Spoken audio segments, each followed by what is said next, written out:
Hello everyone, कैसे सब लोग बेटा। तो आज 8 जुलाई थी। आप हम सभी लोग इसी डेट का वेट कर रहे थे कि 8 जुलाई को सुप्रीम कोर्ट, माननीय सुप्रीम कोर्ट कहीं ना कहीं बच्चों के हित के लिए कोई ऐसा फैसला जरूर लेगा जिसमें हमें लगेगा कि बच्चों के साथ न्याय हो रहा है। अभी आज कोई डिसीजन नहीं आया है, पर जो बातें हुई हैं आपको कोर्ट की प्रोसीडिंग में वो हम बता देते हैं। अगली प्रोसीडिंग 11 जुलाई की है और ये टाइम एनटीए नहीं मांगा था। सबसे पहले पेटिशनर की कोर्ट ने बात सुनी और उसके बाद जो उन्होंने फाइनल कंक्लूजन दिया मैं उसको बता देता हूं आपको, जो आपके लिए इंपॉर्टेंट है। ठीक है। सबसे पहले उन्होंने बोला कि एनटीए से ये बोला है कि आप ये फाइल करिए, ये बताइए। एनटीए मतलब यूनियन गवर्नमेंट ऑफ इंडिया। और उन्होंने बोला है कि आप हमें ये डिटेल दे दीजिए कि पेपर लीक कब हुआ है और किस मैनर में हुआ है। मैनर का मतलब होता है कि यार इलेक्ट्रॉनिक लीक हुआ है या फिजिकल पेपर आके जिरोक्स हुआ था, और क्या वो स्प्रेड हुआ है व्हाट्सएप पर या किसी और उस पर। दूसरा उन्होंने बोला कि time of leak. Time of leak का मतलब सुबह 9 बजे हुआ है तो एग्जाम 2 बजे था, किस समय हुआ है, कितना टाइम मिला होगा। एक्चुअल में कोर्ट ये जानना चाह रहा था कि पेपर एग्जैक्टली कितना ज्यादा मतलब फैला है, ये जानने की कोशिश कर रहे थे। दूसरा उन्होंने सीबीआई क्योंकि इन्वेस्टिगेट कर रही है इस केस को, तो उनसे एक स्टेटस रिपोर्ट मांगी है कि क्या एग्जैक्टली सिचुएशन है, मतलब हमने कितने लोगों को इसके अंडर लिया है, कौन कौन से स्टेट में आपको प्रूफ मिल रही है, ये सारी चीजें उन्होंने एक स्टेटस रिपोर्ट मांगी है सीबीआई से। यहां पर एक्चुअल में कोर्ट को क्लियरिटी चाहिए, क्या पेपर और भी ज्यादा फैला है। एक्चुअल में अगर आप ये सारे पॉइंट लिंक करेंगे तो कोर्ट को क्लियरिटी ये चाहिए कि पेपर कितना फैला है। ठीक है। उसके बाद उन्होंने गवर्नमेंट को बोला है कि जो बेनिफिशियरी हैं, जो इस लीक तो हुआ है वो एग्री कर रहे हैं लीक हुआ है, तो बेनिफिशियरी को कैसे आइडेंटिफाई कर रहे हैं आप लोग। ठीक है, क्लियर है। और एक बहुत इंपॉर्टेंट बात जो कोर्ट ने बोली है बेटा, ये बोली है कि आप क्या करिए, किसी डाटा एनालिटिक्स टीम की हेल्प लीजिए, चाहे आप होम मिनिस्ट्री से लीजिए वो टीम, या आप रिक्वेस्ट करिए, हम आपको कहीं से अरेंज करके देते हैं। एक डाटा एनालिटिक्स की टीम लाइए, और वो जो डाटा आपके पास है ना, इतने बच्चे हैं और उसमें कहीं कुछ आपको गड़बड़ दिख रही है उस डाटा में, कि जैसे डाटा एनालिटिक्स में उन्होंने बोला कि जैसे कुछ रेड फ्लैग्स हैं। रेड फ्लैग्स क्या होता है, जहां आपको गड़बड़ दिख सकती है। जैसे मान लो बहुत सारे बच्चे जिनके 12th में मार्क्स नहीं आए, अचानक से उनके 720 आ रहे हैं, या किसी पर्टिकुलर सब्जेक्ट में उसके फुल है बाकी में तो बहुत कम है। ऐसे बहुत सारे रेड फ्लैग्स की बात करी थी कोर्ट ने, और कोर्ट ने कहा था कि क्या आप डाटा एनालिटिक्स की हेल्प लेके पता लगा सकते हैं, उससे ये पता चलेगा कि पेपर कितना फैला है।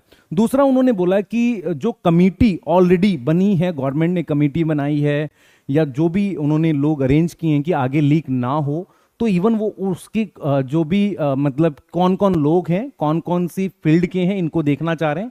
अगर वो अप्रोप्रिएट होगा तो वो उसको जाने देंगे, नहीं तो उसमें भी वो चेंजेस सजेस्ट करेंगे। ये कोर्ट ने बोला है, जो कमेटी आगे फर्दर रोकने के लिए। और उन्होंने ये बोला है कि जो एक जैसी पिटीशन है, जैसे पेपर दोबारा कराने की, उसको आप एक साथ कर लीजिए। किसी पर्टिकुलर चीज को आपको टारगेट करना है कि यार उस दिन क्यों खुला था, मतलब एक बार रजिस्ट्रेशन खुला था उस पिटीशन को, तो ऐसे अलग अलग पिटीशन को आप क्लब कर दीजिए। तो ये वो समरी है जो कोर्ट ने बोली। इस समरी से आपको क्या मतलब निकालना है, कोर्ट एग्जैक्टली ये जानना चाह रहे हैं। ये तो वो एग्री कर रहे हैं पेपर लीक हुआ है, ये जानना चाह रहे हैं पेपर कितना फैला है। ठीक है। दूसरा वो स्टेटस रिपोर्ट जानना चाह रहे हैं सीबीआई से। तीसरा वो गवर्नमेंट की तरफ से ये जानना चाह रहे हैं कि आपने कौन से स्टेप्स लिए हैं पेपर लीक को प्रिवेंट करने के लिए। यहां पे इंपॉर्टेंट क्या है, जो कोर्ट ने बोला था कि यार ये सिंपल पिटीशन लिटिगेशन नहीं है, ये 23 लाख बच्चों के भविष्य का सवाल है। इसलिए आप लोग भी जो दोनों पार्टी हैं, मतलब पिटीशन वाले और रिस्पोंडेंट जो होते हैं, आप प्लीज इसको ऐसे लीजिए कि यार ये बच्चों के लिए हम कुछ सोच रहे हैं। आप ऐसे मत लीजिए कि ये सिंपल केस है। दूसरा उन्होंने बोला मतलब एनटीए को उन्होंने क्लियरली बोला कि आप डिनायल मोड में मत आइए हर चीज को। डिनायल मोड का मतलब होता है आप सीधे से बोल दीजिए नहीं लीक हुआ, या सीधे से बोल दीजिए एग्जाम करा ही नहीं सकते। तो उन्होंने ये बोला है कि आप एग्जाम भी करा सकते हैं अगर नीड हुआ तो, ये चीज बोली है उन्होंने। दूसरा उन्होंने बोला है, जो उन्होंने बोला कि मोस्ट प्रोबेबली उन एरियाज में करा सकते हैं जहां पर हम ये देखते हैं कि ज्यादा प्रॉब्लम हुई है, ये चीज वो बोल रहे थे। पर उन्होंने बोला पहले आप ये चीजें आप फाइल करिए, ये क्लियर है। दूसरा बेटा, अब यहां से हमारे पास जैसे रेड फ्लैग्स की वो बात कर रहे थे कि यार सेंटर कैसे चेंज हुआ, कौन सी कैटेगरीज हैं जहां मार्क्स ज्यादा इंक्रीज हुए, पर्टिकुलर सब्जेक्ट में मार्क्स, तो कहने की डाटा एनालाइज करिए आप पहले, और उसके बाद बताइए। अगर आपके पास टीम नहीं है तो आप हमसे लीजिए, पर डाटा को एनालाइज करके आप कोई रिपोर्ट सबमिट करिए, ये एनटीए को बोला है। उसके बाद यहां से हम आज पॉजिटिव क्या ले सकते हैं। पहला, कोर्ट ने सारी डिटेल मांगी है जो एनटीए आसानी से नहीं दे रहे थे, सबको सारी डिटेल मांगी है। दूसरा, उन्होंने डाटा एनालिटिक्स की बात की, बहुत इंपॉर्टेंट है, क्योंकि अगर आप देखो तीन चीजें यहां पे, एक एनटीए है, ठीक है, एक कट ऑफ है, और एक पेपर लीक है। अगर आप ध्यान से समझो, पेपर लीक का तो पता चल रहा है एक पर्टिकुलर सेंटर पे हुआ है, कट ऑफ बढ़ गई है, एनटीए जो है वो कुछ क्लियर बता नहीं रहा। अगर ये थोड़ा सा एनालिटिक्स से, डाटा से पता चलेगा ना, तो चीजें क्लियर आएंगी, ठीक है। और जो सबसे इंपॉर्टेंट है बेटा, कोर्ट कहीं ना कहीं इस बात को लेकर बहुत सीरियस है कि प्लीज फर्दर पेपर लीक ना हो, इसके लिए आप कमेटी बनाइए। और उस कमेटी में आप किन लोगों को रख रहे हैं, डिफरेंट डिफरेंट फील्ड के, डोमेन के लोगों को रखें, ताकि आगे ये गड़बड़ ना हो। तो ये आज का पॉजिटिव है। और मैं ये मानता हूं बेटा कि अभी यहां से हमें क्या सोचना है, 8 जुलाई 11 जुलाई को सारी स्टेटस रिपोर्ट वगैरह या जो भी रिपोर्ट है एनटीए सबमिट करेगा, एक दिन पहले करनी है उन्हें।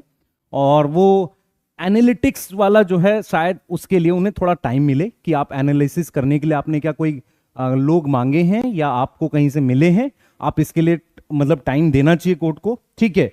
और हो सकता है इसके बाद कोई और डेट आए, या हो सकता है 11 जुलाई को ही कोर्ट कोई ऑर्डर कर दे, ठीक है। तो अब आप मुझसे पूछोगे नीट रीनीट, बेटा मैं कोर्ट नहीं हूं, पहला पॉइंट है।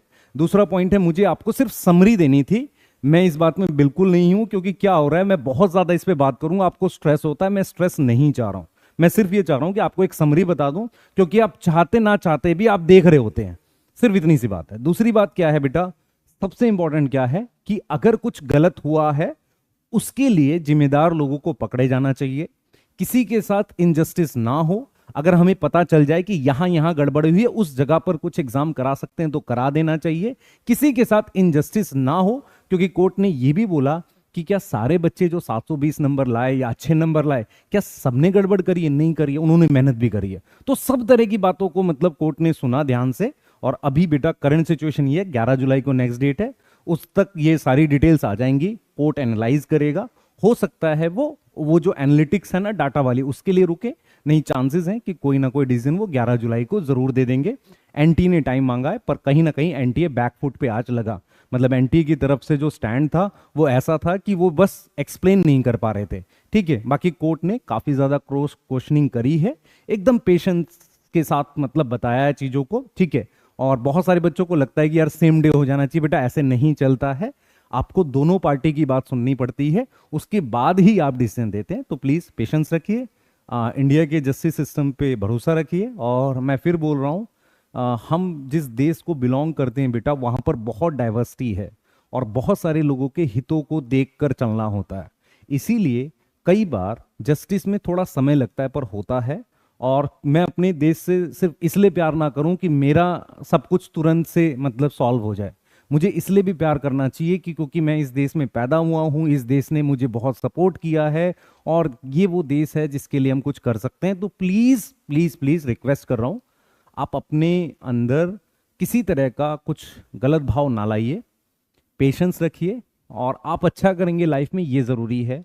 प्रेशर मत लीजिए, क्योंकि दिन भर ये बहुत न्यूज़ चलती है, हमने अपने चैनल्स पे से ये इस तरह की न्यूज़ देना लगभग खत्म कर दिया। बहुत इंपॉर्टेंट ये आता है तब बताते हैं, और उसका भी सॉलिड रीजन है, क्योंकि हम नहीं चाहते आप किसी भी तरह के प्रेशर में रहें।